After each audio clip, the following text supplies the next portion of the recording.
안녕하세요. 심리학자 이성경입니다. 오늘은 또 즐거운 이야기, 또 지혜로움에 한 발짝 다가가 보도록 하겠습니다. 오늘 제가 다룰 주제는 사람 고쳤을 수 있을까요? 라는 질문이에요. 그리고 오늘은 저희가 좀 잘 다루지 않았던 내용을 다뤄보도록 하겠습니다. 일단 스스로한테 질문해봐야겠죠? 사람 고쳤을 수 있으신가요? 제가 강연 같은 데 가면은 뭐 반반으로 많이 나오거든요. 각자의 신념이 있는데 오늘 제가 말씀드린 관점은 고쳤을 수 없다라는 관점을 설명드려 보도록 하겠습니다. 이제 뭐 내가 어린 자녀가 있으신 경우에는 더 고민이 클 수 있거든요. 이런 관점이. 근데 결론은 제가 잘 내려드릴 테니까 함께 한번 여행을 떠나보도록 하겠습니다. 일단 이 사람 고쳤을 수 없다라는 단어는 심리학에서 기질이라고 표현합니다. 엄마 뱃속에서부터 이미 DNA가 생겨나면서 염기서열이 만들어지면서 성격도 고정된다. 이런 쪽의 이제 영향인데 잠깐 번외로 말씀드리면 기질 및 성격 검사 TCI라고 하는데 네이버 같은 데 검색하셔서 검사해 보실 수 있습니다. MBTI보다 매운맛이죠. 고쳤을 수 없으니까 그거 받아들여 이렇게 알려주는 검사예요. 자, 라틴어 템퍼라멘툼에서 나왔습니다. 이거 그냥 비유를 섞다인데 이 짤이 너무 재밌더라고요. 우선 카리스마를 2스푼 넣어, 허세도 조금 넣어, 돈복을 넣어줘야 되는데 일복을 넣어줬다, 뭐 이런 식으로. 근데 이런 이제 짤에다가 성격을 붙이기도 하더라고요. 실제로 이 기질, 그러니까 DNA에 붙어 있는 거를 살펴보니까 DNA 염기서열 코드드 쌍이 한 30억 개 정도 된다고 하고요. 그 DNA들은 한 5만 개 정도 된다고 하는데 그 중에서 뇌까지 이렇게 전달 상호작용하면서 인간의 성격을 영향을 끼치는 친구들만 1000개 정도 이상으로 현재까지 밝혀져 있습니다. 그러니까 이 적당한 비율로 섞긴 섞었는데 신이 나를 만들 때 1000개 이상의 DNA에다가 성격과 관련된 친구들을 좀 섞어 본 거예요. 예를 들면 대표적인 기질이 낯가림 같은 겁니다. 어렸을 때부터 명확하게 구분이 되고요. 낯가림 같은 건 또 심장박동수랑도 연관이 있어요. 엄마 뱃속에 있는데 심장이 빨리 뛴다. 낯가림이 좀 덜합니다. 근데 엄마 뱃속부터 심장이 천천히 뛴다. 낯가림이 좀 있는 편으로, 그러니까 내성적인 친구로 나올 수도 있습니다.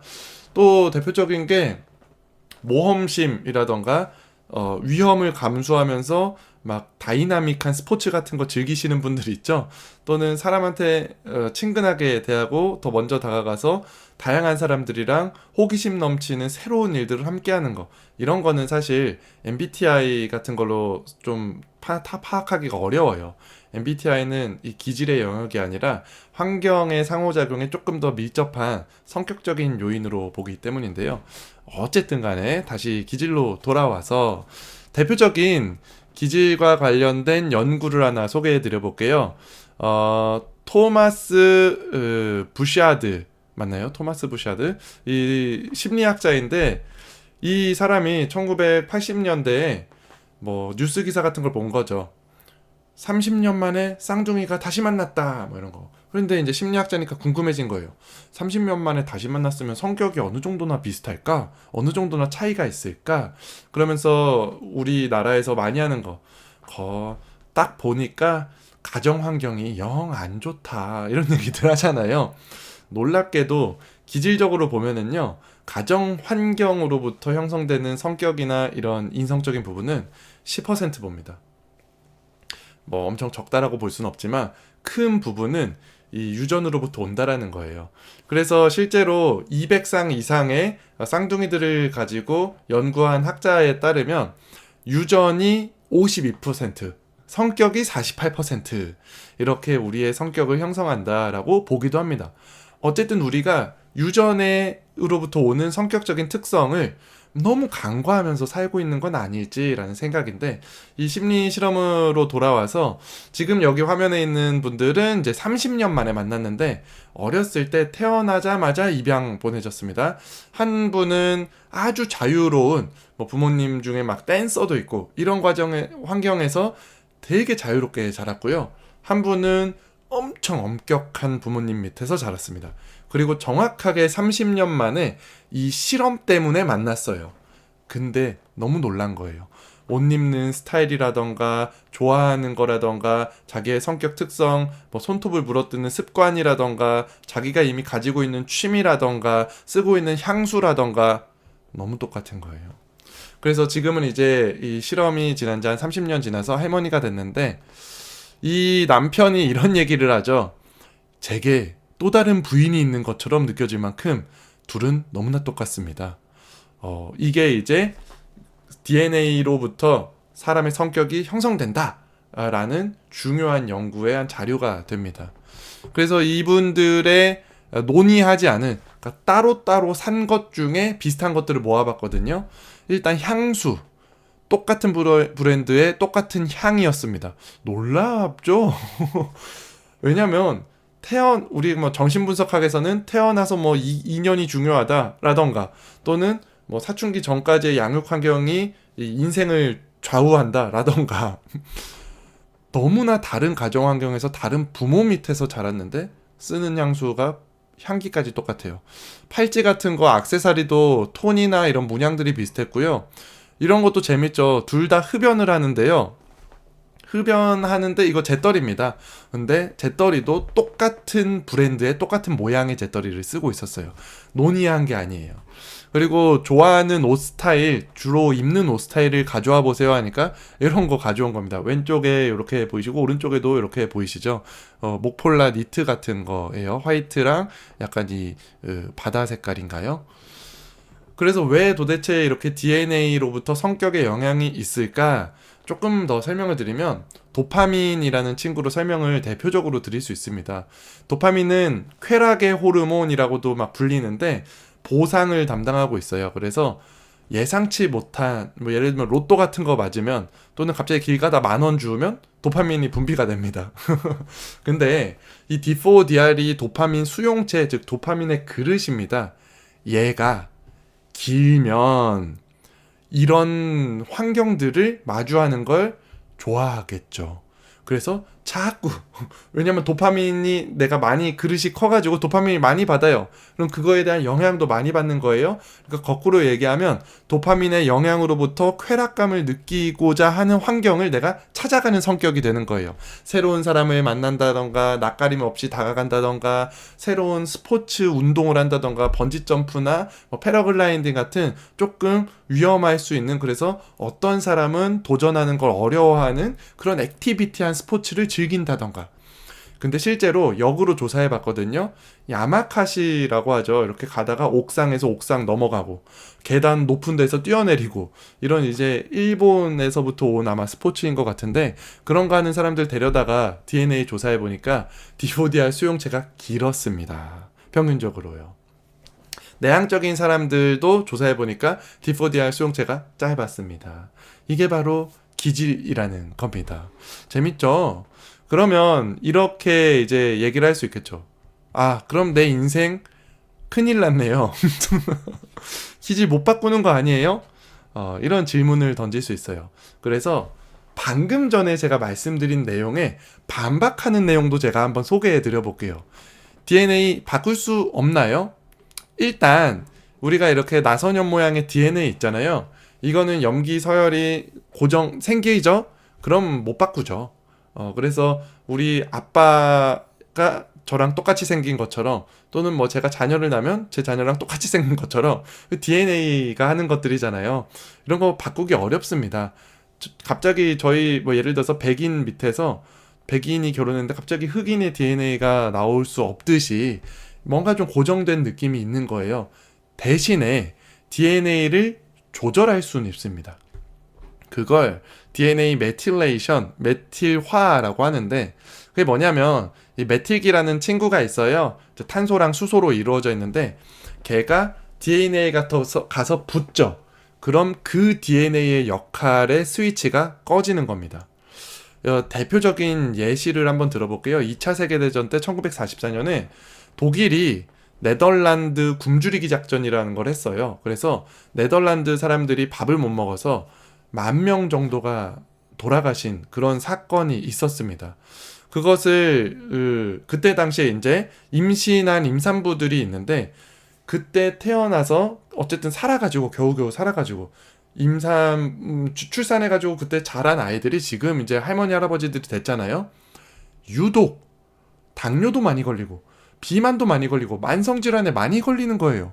그래서 조사해 보니까 이 메틸기가 어떤 한 특정 DNA에 가서 붙어 있는 거예요.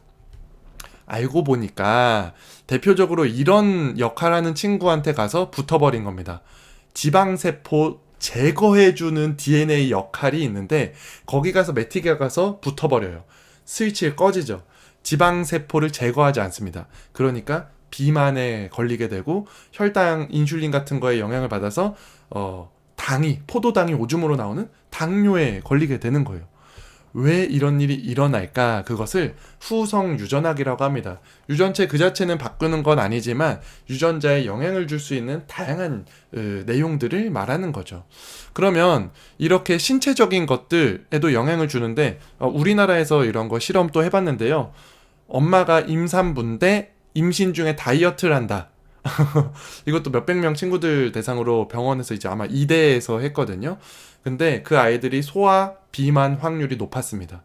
그러니까 생존과 관련된 거예요. 밥을 잘 엄마가 안 먹어주잖아요. 그러면 애들이 야, 나 밥 이거 못 먹겠네. 큰일 났네. 야, 지방세포 제거하는 거 스위치 꺼. 그러면 메티기가 가서 붙어서 스위치 끄는 거죠. 태어나서도 끄는 거예요. 그러니까 지방이 들어오면 축적됩니다. 누구보다 주변 친구들보다 더 많이. 쥐한테도 똑같이 해봤는데요. 쥐가 쥐를 임신시키고 그 다음에 굶겨요. 그리고 출산하고 나서는 밥을 똑같이 줍니다. 그러면 일반 쥐보다 임신 상황에서 굶었던 쥐가 똑같이 밥을 주는데도 살이 많이 찝니다. 그러니까 물만 먹어도 살이 찐다 하시는 분들은 엄마한테 가서 한번 물어보세요. 엄마, 나 임신했을 때 뭔가 밥을 잘 안 드셨나요? 이런 거 말이죠. 어쨌든 그러면 이제 다시 돌아와서 심리학으로 이 메틸기가 DNA 중에 몇 개 정도가 성격에 영향을 준다고요? 1000개 정도가 성격에 영향을 주는데 거기에 가서 붙어서 전원을 끌 수 있지 않을까라는 궁금증이 생겼던 거죠. 우리나라에는 제가 논문을 찾아보지도 못했어요. 그래서 해외를 뒤지다 보니까 논문을 하나 발견했습니다. 이게 되게 복잡하죠. DNA를 추출해서 그 성격으로 측정해야 되는 거고 다양한 것들을 이제 통제한 변수를 봐야 되니까. 근데 결론적으로 말씀드리면 이 PEG3, MEG3, MEG3-IG 이런 것들이 DNA에서 성격과 관련된 친구들을 담당하는 역할을 하는 친구들이고요. 세로축은 실제로 심리 검사를 해서 측정해 본 거예요. 그렇다 보니까 예를 들면 DNA 메틸화가 일어나서 PEG3이라는 애가 이제 영향을 받았어요.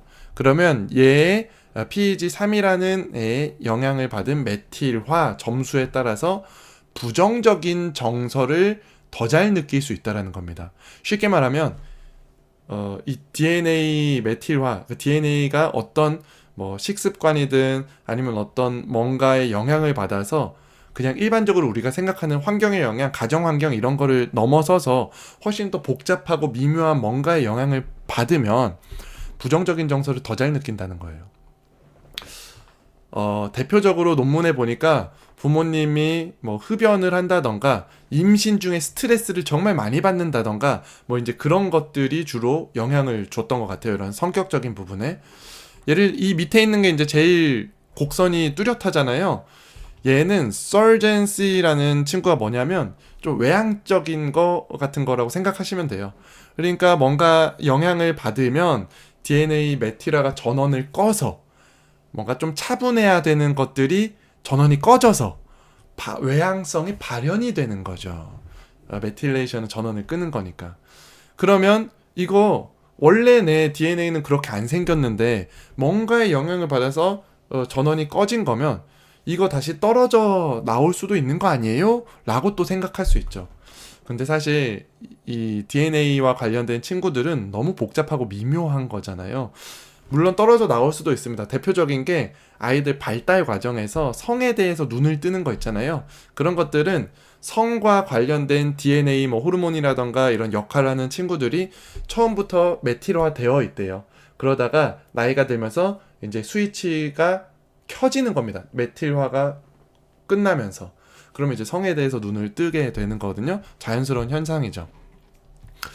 어쨌든 DNA도 바뀔 수 있다. 그러니까 유전체가 바뀐다라기보단 그 작동 기제가 바뀔 수 있다. 이렇게 말씀을 드릴 수 있죠.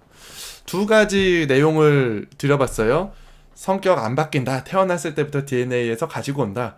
두 번째는 DNA 메틸레이션이라는 과정을 통해서 성격을 바꿀 수 있다. 근데 그 어떤 기제 같은 건 좀 어렵지만 가능성이 있다. 연구를 하다 보면은. 그래서 기질적인 성격들은 아까 말씀드렸던 것처럼 뭐 외성적이고 모험심 있고 뭐 이런 것들이 있을 수 있는데, 성격적인 부분은 뭐로 보냐면, 주로 예를 들면은 가정 환경에서 형성되는 성격 중에 대표적인 게 유머 감각 같은 거예요. 그렇죠. 태어났을 때부터 유머 감각이 좋은 뭐 DNA 이런 거 조금 어색하죠. 또는 정의감, 그 다음에 뭐 감사, 그다음에 뭐 리더십 뭐 이런 것들, 이런 성격들은 제 가정 환경이라던가 환경의 문화 영향이라던가 이런 것들의 영향을 좀 받거든요. 또는 영성성, 초월성 이런 것들. 어쨌든 정리를 그러면 이제 어려운 얘기 했으니까 쉽게 해봐야겠죠. 우리가 지혜로운 의식을 성장시키기 위해서는 어떻게 정리를 하면 좋을까요? 1번, 웬만하면 고치기보다 인정하도록 합시다가 1번입니다. 왜냐하면 어쨌든 뭐 이렇게 유전자가 뭐 더 우세하네, 아니다, 환경으로서의 영향력이 더 우세하다, 뭐 여러 가지 영향력이 있지만 중요한 건 오늘의 입장에서는 안 바뀌는 성격이 있다라는 거예요. 너무 단정 지어서 얘기 드리는 거 좀 어렵지만 그래도 쉽게 안 바뀌는 성격이 있다. 그러니까 내가 사랑하는 사람이랑 갈등이 너무 심하시잖아요. 그거 안 바뀌는 거예요. 라고 생각을 해보시라고요. 그러면 그걸 인정하는 것 자체는 뭐냐면 성숙한 성격으로 나아가는 길이 되는 겁니다. 제가 정말 좋아하는 얘기가 있는데, 차이가 갈등을 유발하는 게 아니라 비교가 갈등을 유발한다입니다. 즉, 너랑 나랑 이 성격 차이가 안 맞는 부분이 있어요. 뭐 음식 먹는 입맛부터 시작해가지고 뭐 수건 쓰는 거, 치약 짜는 거, 이런 것들 있잖아요. 그거 잘 안 바뀌어요. 그러면 그 차이를 좁히기 위해서 노력하는 거는 DNA 메틸레이션화 해야 된다, 메틸화 시켜야 된다는 것만큼 어렵습니다. 그러니까 그런 거에 집중하지 마시고 그냥 내가 왜 너를 사랑하는지, 차이가 있으면 그냥 그걸 상호 보완적으로 서로 보충을 해주던지, 아니면 서로 그냥 인정해주고 우리 둘이 잘 맞는 부분에 초점을 맞춰보던지, 이런 다양한 더 좋은 성숙으로 나아가는 길이 있다는 거죠.